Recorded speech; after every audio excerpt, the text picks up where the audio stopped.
Hi everyone. Today I wanted to talk a little bit more about this concept of separation. Now, I said in an early video that one of the things that happens to us is that when we're a child and we're being brought up, we are essentially taught to be who we are. Most of us become conditioned to be what we're taught to be, not ultimately what our hearts would desire us to be. So what you have in life is a lot of people who are trying to fit into their tribe, to their society. They are wanting security and safety, and that dictates primarily the way they live. And they also feel a degree of not being lovable. Sometimes this is in their karmic energy. Sometimes it's a learned behavior in this life. But if you don't think you're lovable unless you're successful, then that has significant consequences.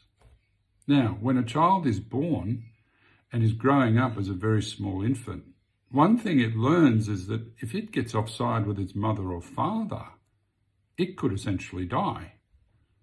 Because if you make them unhappy, you're reliant on them for everything. And this subconscious fear of annihilation or death carries forward into our lives.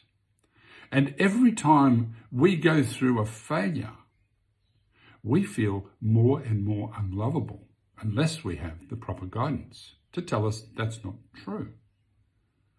Because they're just experiences to help us grow. So this is one of the main things that mental health needs to really focus on, is this essential understanding that people are trying to avoid failure because if they fail, they feel unlovable. And if they have multiple failures, guess what? They go into a kind of a depressing state. And I've had my experiences here that tell them they are not worthy of love. So separation from self is the core wound, if you want to call that, from whence all our other issues tend to stem.